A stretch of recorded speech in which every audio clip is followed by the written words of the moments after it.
Welcome to the Deep Dive, your shortcut to being truly well-informed. Today, we're pulling back the curtain on something we all kind of take for granted, right? Hmm. The very air circulating inside our homes. It's this silent partner constantly moving through systems we barely think about. That's true. But what if this unseen world, your heating, your cooling systems, what if it's quietly impacting your comfort, maybe your health, and yeah, even those energy bills? It definitely can. So our mission today is to really take a deep dive into understanding furnace, duct, ventilation cleaning, maintenance, the whole deal. We're armed with insights from Max Heating and Air Conditioning and also the NADCA standard. Right, the National Air Duct Cleaners Association standard. It's pretty comprehensive. Exactly. We're here to cut through any, noise or confusion and just give you the facts you need. That's the plan. We've got a good amount of information to draw from here. And the goal is really to empower you, the listener, with a truly informed perspective on these systems that, they literally help your home breathe. All right. We'll look at not just what needs cleaning, but really why it matters. Maybe when you should think about it and what a professional cleaning actually involves. Okay, so let's dig deeper then. Often we only think about cleaning when we can actually see the dirt, right? Like when the dust bunnies are practically waving hello. But for HVAC, what are the deeper reasons, the more impactful reasons for cleaning that go beyond just what we see on the surface? Well, the sources really emphasize that it's definitely not just surface grime. They point to several conditions, sort of telltale signs that signal it's really time for a professional clean. Okay. We're talking about an accumulation of particulate matter, Yeah. and that goes way beyond just, typical household dust. Like what kind of stuff? It could be general dirt, debris, heavy construction dust if you've maybe done some renovations recently, Huh. or even contamination from pests, Yeah. birds, rodents, their droppings, nesting materials. Oh, lovely. So how does that actually affect, us in the house? Well, think about it. These hidden issues, they can really compromise how your system performs. They can lead to unacceptable odors wafting through your home, or even, visible dirt actually being blown out of your vents into your living space. And nobody wants that. Definitely not. That makes perfect sense. So beyond the visible stuff, and even those, nasty odors, what are the actual tangible benefits for the homeowner? What do you get from a truly clean system? Well, the critical thing here, the insight, is that when your HVAC components like the ducts or the furnace fan, the coils, when they get clogged up with dirt and debris, they severely restrict the airflow. Okay. It's like your system is trying to breathe through a stuffed up nose. Right. And that dramatically lowers efficiency. It makes your system work much, much harder than it needs to. So cleaning helps it breathe easier. Exactly. Cleaning these parts can significantly improve that airflow and efficiency. And that translates directly to, well, potentially your energy bills. Yeah, so. And think about things like exhaust vents, especially your dryer vent. Keeping that clean isn't just about moving air efficiently. It critically reduces the risk of household fires. Wow, okay. And it prevents expensive equipment breakdowns, too. Yeah. From just a comfort standpoint, proper airflow helps prevent moisture buildup in bathrooms. It gets rid of unwanted smells more effectively, ensures fresh air is actually recirculated properly. And what about health, allergies, asthma? Yeah, that's mentioned, too. While, it's one piece of a bigger puzzle, a cleaner system can sometimes offer relief for people with allergies or asthma.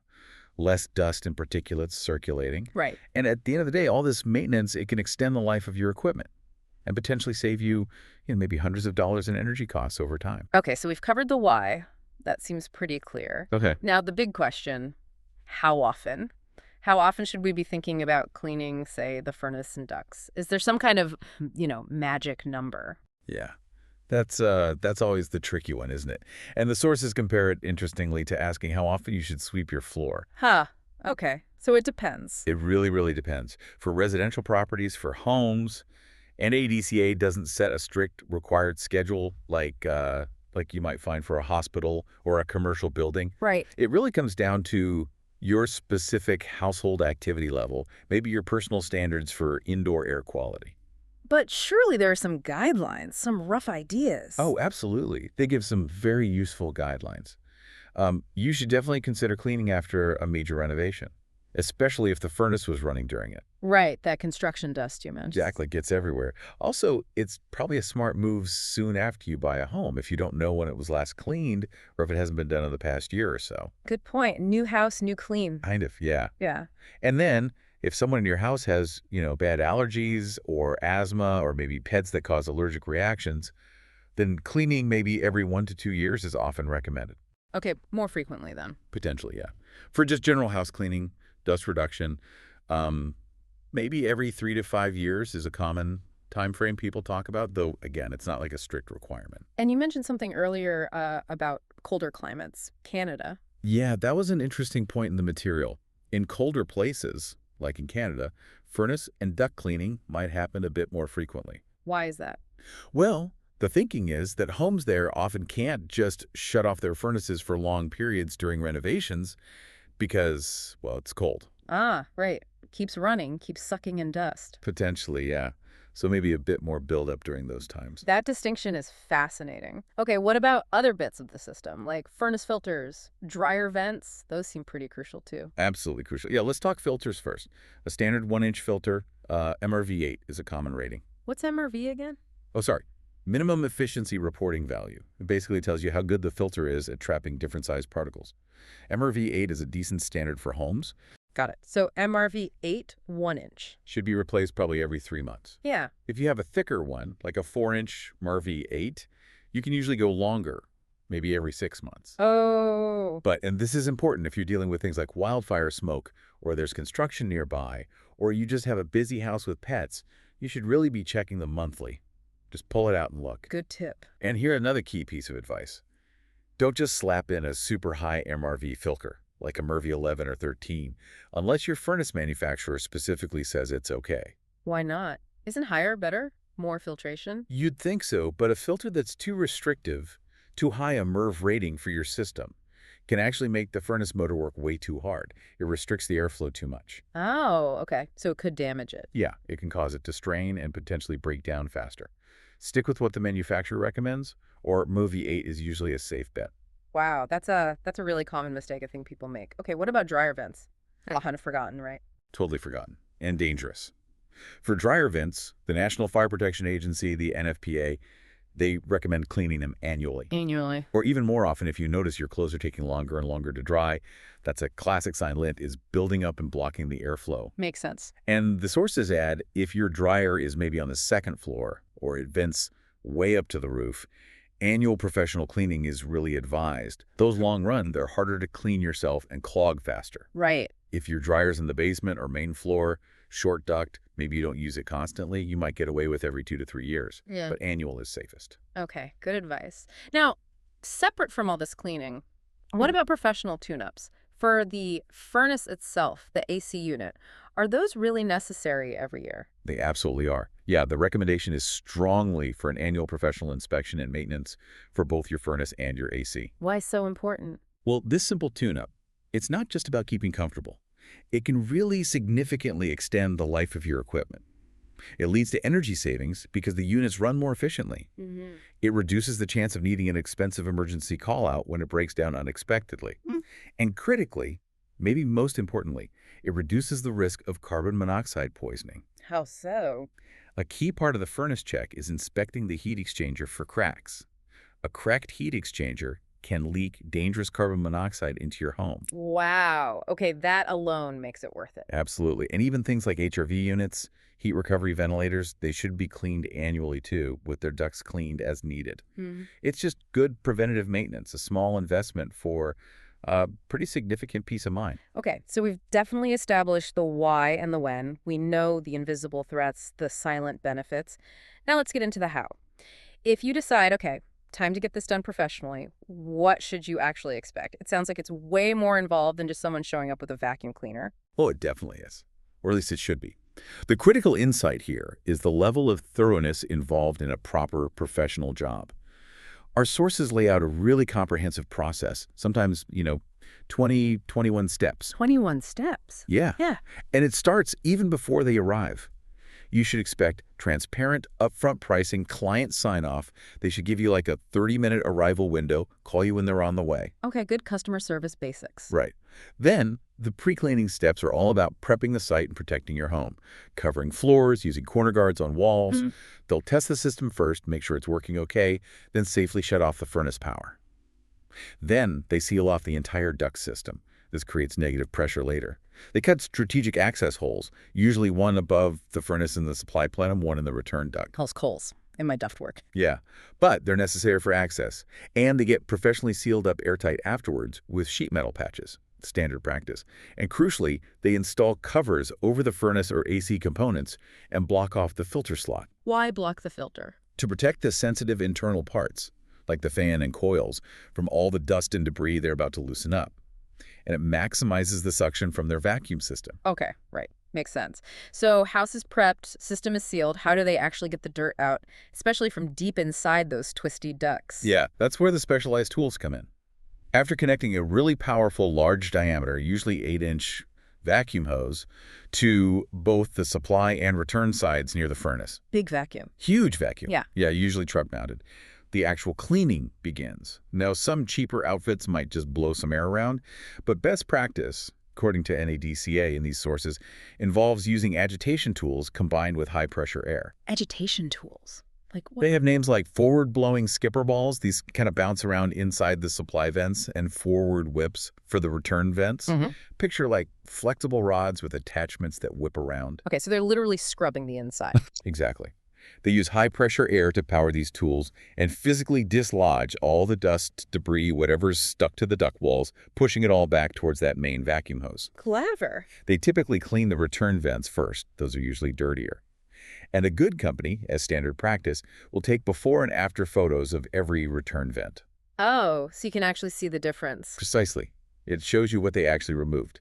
Then, once all that debris is pushed from the individual vents into the main supply and return ductwork, those big boxes called plenums attached to the furnace, Right. they clean those larger sections towards the furnace using similar agitation tools and high-pressure air. And after that, they often do a camera inspection inside the plenums just to double-check that they're clear. That sounds incredibly thorough for the ducts. What about the furnace unit itself? The heart of the system. Yeah, that gets detailed attention too. They'll clean the burners, blow out the inducer motor or exhaust fan on high-efficiency models, clean the thermocouple or flame sensor. They use light air pressure here, being very careful around sensitive bits like the igniter. Okay. The blower compartment gets meticulously cleaned. They make sure the fan is stopped. Then they carefully blow out the blades, sometimes wipe them down. And they wipe the base of the compartment, often using something like Benefect all-purpose cleaner. You mentioned Benefect earlier for sanitizing. Yeah, it's a good botanical disinfectant. The key is using a disinfectant cleaner in there, not just a regular cleaner, to avoid accidentally promoting any mold growth if there's moisture. Got it. So after all that scrubbing, blowing, wiping, how do they wrap things up? Make sure everything's actually clear and leave your house tidy. The end of job process is just as important. They actually reattach the vacuum hose to the top of the furnace plenum and briefly turn the furnace fan on with the vacuum running on low. Why do that? Seems counterintuitive. It's a clever final check. It helps capture any last bits of fine debris that might have been missed or settled. And it also helps pull out that slight burnt dust smell you sometimes get the first time a furnace kicks on after being cleaned or sitting idle. Ah, okay. Sorry. Then finally, vacuum off, hose removed. They usually let the furnace room air out a bit to clear any lingering fine dust. Furnace doors are wiped down, put back on properly. Those access holes are patched securely. All their equipment gets packed up. So a clean exit. Exactly. That level of thoroughness, using NADCA-certified methods, making sure they're exhausting the debris safely outside or into a contained HEPA filtration unit, that's what signifies quality. Often comes with a satisfaction guarantee, maybe a cleaning report with those photos we mentioned. Peace of mind. We've covered the general cleaning process really well, but what if you have, more specific worries, like potential mold or stubborn odors or even damage from something like a small fire? Are there specialized services for those? Absolutely. Yeah, the sources detail several specialized services designed precisely for those kinds of issues. Like what? Well, first, beyond just the main dryer vent, cleaning all the other exhaust vents and fans like your bathroom fans, kitchen exhaust that improves airflow and efficiency too. Right, stops moisture buildup. Exactly. reduces fire risks from lint or grease, prevents equipment breakdown, ensures proper air exchange, gets rid of odors better. Then there's actual sanitizing of the ductwork. When would you do that? Usually after a deep cleaning, if there's still concerns about lingering odors, maybe bacteria, mold spores, that sort of thing. How's it done? The whole HVAC system is sealed off again. Then they fog or spray a disinfectant solution inside.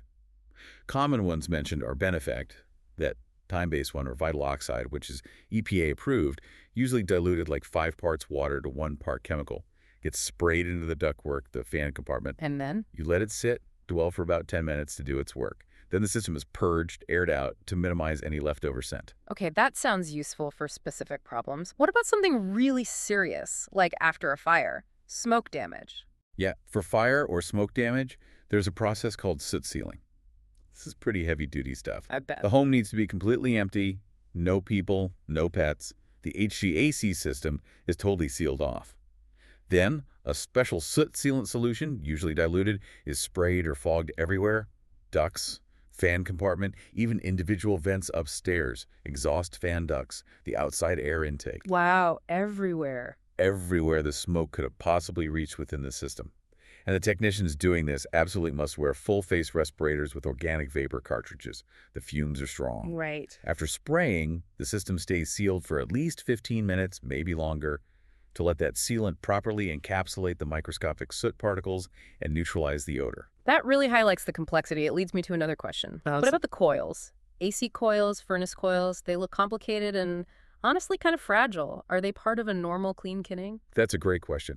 Coil cleaning is indeed complex, and it's absolutely crucial for your system's performance, but it's often a separate, more specialized service than just duct cleaning. Whether it's the condenser coil outside or the evaporator coil inside, they can be made of different metals, have delicate fins. Using the wrong cleaning solution or too much pressure can easily cause damage. So precision is key. Absolutely. The critical insight here isn't just cleaning them, it's the precision required. NADCA actually has specific standards just for coil cleaning. They outline a 2-type approach. 2 types. Yeah, type 1 is dry cleaning. That's for just loose dust and light debris. It involves careful HEPA vacuuming, using soft brushes, maybe some compressed air, tools to straighten any bent fins, all done while negative air machines are running to capture any dust that gets airborne. Okay, gentle approach. Right. Then there's type 2, wet cleaning. This is for when the dirt is really caked on or if there's suspected mold or microbial growth. So, more intensive. Exactly. It follows the dry cleaning step. It might involve specialized coil cleaning chemicals, and choosing the right chemical for the coil material is vital.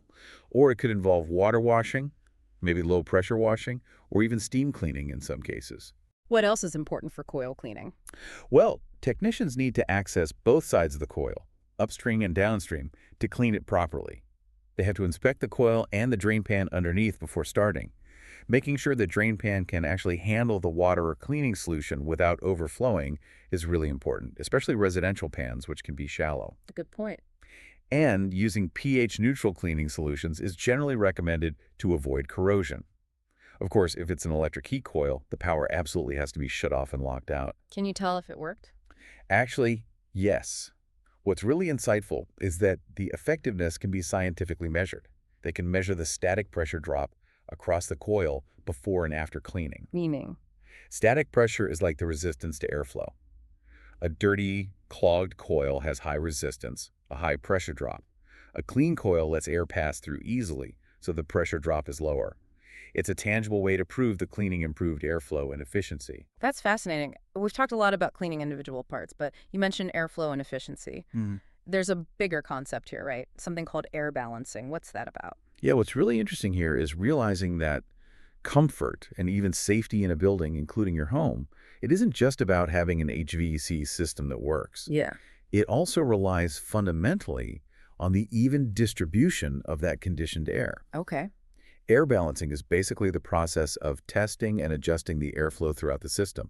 It detects problems like uneven airflow, one room's roasting and others freezing, or issues like negative air pressure, where the house might be pulling in unfiltered outside air through cracks and gaps. And why does that matter beyond just comfort? Well, balancing is crucial for energy efficiency. If air isn't going where it's needed, your system runs longer, wastes energy. It extends equipment life by preventing strain. And it helps maintain safe indoor air quality by ensuring proper ventilation and preventing pollutant buildup in certain areas. Is this mostly a commercial building thing? It's definitely critical and more rigorously applied in commercial and healthcare settings. Think about, say, an isolation room in a hospital. They use carefully controlled negative pressure to make sure contaminants don't escape. They might need 12 or more air changes per hour compared to maybe 4 in a typical room. Wow. But the principles absolutely impact residential comfort and efficiency, too.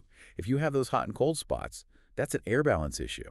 So connecting this back, what does this mean for the duct cleaning technician? How do they fit into this delicate balance? Could they, accidentally mess it up?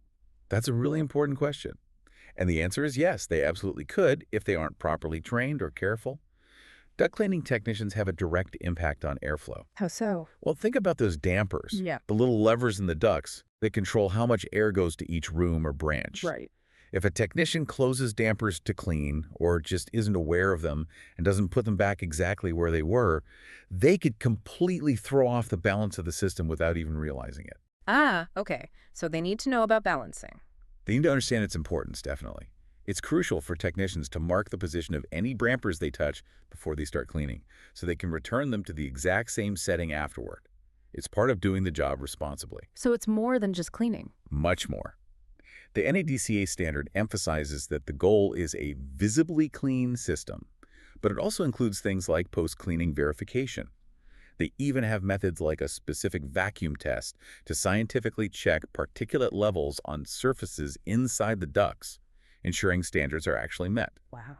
This whole thorough approach from the initial inspection, the cleaning methods, protecting the system, the verification, even documenting any pre-existing damage they find it, all underscores why taking a holistic view of your HVAC system's health and using qualified professionals is so important. We have taken quite the deep dive today, haven't we, into this really intricate world of furnace, duct, ventilation cleaning, maintenance. We really have. From understanding that crucial why behind it all to the, incredibly meticulous processes the pros follow, and now this broader context of air balancing, it's clear these systems, our home's breathing systems, are way more complex than they seem. Indeed. And the health of that HVAC system, it's just so directly tied to the health and the comfort of your home environment. It really is about more than just pushing air around. It's about moving clean air efficiently, safely, and maintaining that sort of unseen equilibrium that makes your living space truly comfortable and healthy. So what does this all mean for you listening right now? Maybe the next time you feel a draft you can't explain, or notice an odd lingering odor, or just, pause to think about the air you're breathing day in and day out. Consider this provocative thought. What hidden factors in your home's air systems might be quietly impacting your comfort, your health, maybe even your wallet that you haven't really considered until now? It might just be time to look a little deeper into that unseen world that keeps your home running.